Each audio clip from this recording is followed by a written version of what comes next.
7.1 Shifting Power. I shall never under any circumstances agree to a representative form of government because I consider it harmful to the people whom God have entrusted to my care. Russian Tsar Nicholas II, 1905. Essential question. How did internal and external factors contribute to change in various states after 1900? An intense period of rebellion continued into the early 1900s. Nicholas II, the last Russian Tsar, clearly did not understand the force of the political opposition to his rule that resulted in his assassination in 1918. In the 20th century's first 2 decades, rebellions erupted against long-standing authoritarian governments in Russia, China, and Mexico. Revolutionaries unseated ruling governments in each country, challenging the existing political and social order and instituting their own political philosophies and practices. Established land-based and maritime empires collapsed under pressure from internal and external forces. By the end of the century, a new global order had emerged. Revolution in Russia. By the early 20th century, Russia was falling behind most of Europe, the United States, and Japan in wealth and power. Russia's most obvious challenges were internal, while governments in the other industrialized states in the 19th century were actively promoting economic growth. Russia was not. It was slow to expand education for peasants, build roads and other parts of its transportation networks, and support entrepreneurs with loans and contracts. Further, the Tsarist government resisted calls for political reform. It did was reluctant to recognize civil liberties and to allow more citizens to participate in government. These internal problems led to external ones. Without a strong economic base to support a military, Russia then became weaker in internal affairs. It lost the Crimean War 1853 to 1856 against the Ottoman Empire, which was supported by Great Britain and France. It lost the Russo-Japanese War 1904 to 1905 in a battle for power in East Asia.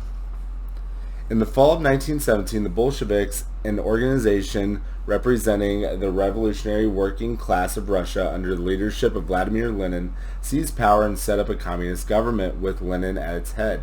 The communists believed that workers eventually should own the means of production and that collective ownership would lead to collective prosperity and a just society. Toward that long-term goal, the Soviet government abolished private trade, distributed peasants' crops to feed urban workers, and took over ownership of the country's factories and heavy industries. See Topic 7.4. Key events leading to revolution in Russia. Please look at the graph on page 454 in the reading. The success of the Bolsheviks in taking power shook the world. They were the first example of communists running a large country. Throughout the capitalist world, from Europe to the United States to Japan, people worried that the communists and capitalism would become an important issue shaping the world affairs in the rest of the 20th century. Upheaval in China. China was another land-based empire that collapsed in this period from problems it faced at home and from other countries. The Qing dynasty had come to power in China in 1644. Finally, a revolution overthrew it in 1911, creating a republic led first by Dr. Sun Yat-sen. However, his rule was short. Internal challenges. China faced daunting domestic concerns in the 19th century, each of which weakened support for the government. One of these was ethnic tension. China consisted of dozens of ethnic groups. The largest group was the Han. The rulers of the Qing dynasty were Manchus, from a region northeast of China. Many Chinese, particularly the Han, never fully accepted the Qing as legitimate rulers of China. By the late 19th century, the Qing had ruled China for over 2 centuries, but they had remained ethnically distinct. A second problem was the constant danger of famine. China experienced a rapid population growth between the mid-1700s and mid-1800s, but could not expand the amount of farmland or productivity rapidly enough to provide a stable food supply. Any natural disasters, such as a drought or a flood, could result in the early deaths of thousands of people. Third, government revenues were very low. The imperial government had not updated the tax system to adjust to changes in the economy. As a result, compared to Europe or the United States, taxes in China were low. This meant that the government did not have the resources to maintain roads, bridges, and irrigation canals. External challenges. China had been one of the wealthiest, most powerful, most innovative states in the world for much of its recorded history. However, starting in the late 18th century, it faced growing threats to its position by industrialization in Europe. In the late 18th century, Europeans interested in the Chinese market could trade only in the city of Canton or Guangzhou. Europeans commonly bought tea, rhubarb, porcelain, and silk. In Europe, Chinese fashions, table settings, and art objects were very popular. The Chinese received European silver in exchange for they sold. However, the Chinese did not desire the products Europeans produced, and they looked down on Europeans as violent and less civilized. In response to growing European influences in China, many Chinese did rally behind the empress in the 1890s. Chinese Republic. However, the desire to support the empress against the foreign pressure was not enough to save the Qing dynasty. In 1911, the last Chinese dynasty was overthrown by a revolutionary movement led by Sun Yat-sen. Though a Christian, Sun believed that China should continue to follow such Confucian principles as loyalty, respect for ancestors, and efforts to promote social harmony. He combined these traditions with ideas he later elaborated upon in his book, The Three People's Principles. Democracy. Sun believed in sovereignty, not for all the people, but for those Chinese who were able. In Confucian terms, this meant a country governed by active and pragmatic experts in the name of the people. He felt that expelling foreign capitalists from China would enable China to redistribute revenues from land taxes more fairly, since the revenues would not have to be used to pay debts to foreigners. Nationalism. Sun advocated patriotism and loyalty primarily to central authority. Livelihood. Sun wanted to end the extreme unequal distribution of wealth in China and the harsh economic exploitation. Sun Yat-sen legacy. Sun never had enough military strength to rule all of China. Various warlords controlled the majority of the country. Sun recognized the weaknesses of his position. After 2 months in office, he gave up the position to a military leader. The party Sun led, the Chinese Nationalist Party, or Kuomintang, would later regain power. It would rule China for 2 decades before losing a civil war with the Chinese Communists. See topic 7.5. While both the Kuomintang and the Communists would honor Sun as the founder of the Chinese Republic, neither would fully implement his principles. Self-determination in the Ottoman collapse. By the beginning of the 20th century, the once mighty Ottoman Empire, now the sick man of Europe, had relatively few exports and a waning agricultural economy. The empire relied mostly upon its position as a trade center. Egypt, by contrast, continued to make profits from cotton. The Young Turks. As Ottoman prosperity declined, a group of reformers known as the Young Turks emerged. They advocated for a constitution like those of the European states. They also advocated Turkification, an effort to make all citizens of the multi-ethnic empire identify with Turkish culture, which was heavily Islamic. For the millions of Armenians in the empire, who were mostly Christians, this was difficult. In response, some Young Turks scapegoated or unfairly blamed Armenians for the empire's economic problems. Fight against foreign influence.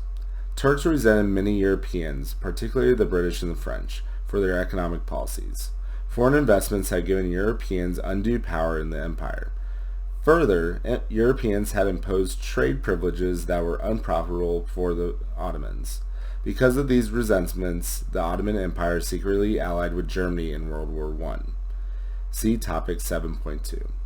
After Germany's defeat in World War I, the Ottoman Empire was dismantled by the victorious powers. It was replaced by a smaller nation, the Republic of Turkey, and several independent countries. Victorious Allied forces immediately sent troops to occupy Anatolia. Although the Sultan of the Ottoman Empire remained on his throne, he had little power. He served as a mere puppet for the British forces that hoped to control the lands of the former empire. The rise of Ataturk. During the war, a group called the Turkish National Movement organized an army to fight for self-determination. Led by Mustafa Kemal, the Turkish nationalists defeated the British and other forces in 1921. The Republic of Turkey was established in 1923, with Kemal as the first president. The new National Assembly awarded him the surname Ataturk, or Father of the Turks, in recognition of his role in establishing the new republic. Ataturk's policies focused on reforming Turkey to make it more like the Western democracies. He was determined to create a secular nation, not one with strong Islamic influences. He implemented several reforms, establishing public education for boys and girls, abolishing polygamy, and expanding suffrage to include women. As a symbolic gesture, he wore mainly Western suits and hats and encouraged others to do the same. Despite his reforms, he ruled as a dictator for 15 years. He did not give up power before his death in 1938. Power shifts in Mexico. Mexico entered the 20th century as an independent nation firmly under the control of a dictator, Porfirio Diaz. He oversaw a period of stability and some economic progress. However, he allowed foreign investors, particularly those in the United States, control over many of the country's resources. Additionally, the wealthiest 1% of the population controlled 97% of the land. Typical Mexican peasants were landless. Revolution.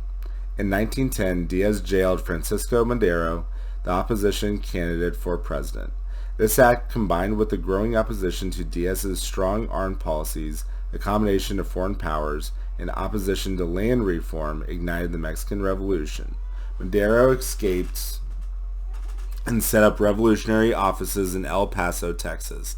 Then in 1911, Madero's troops under the command of Francisco Pancho Villa defeated Mexican troops, sending Diaz into exile.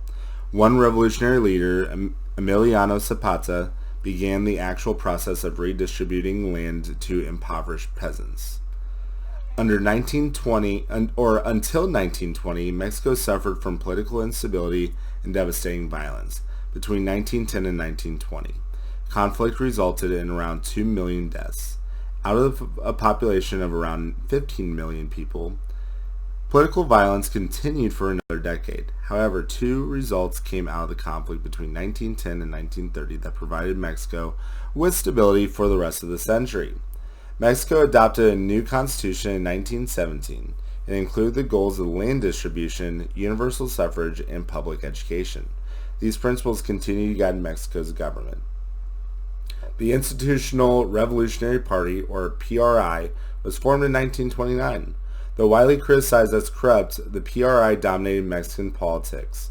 Until 2000, all presidents were PRI members. That is it for AMSCO 7.1, Shifting Power.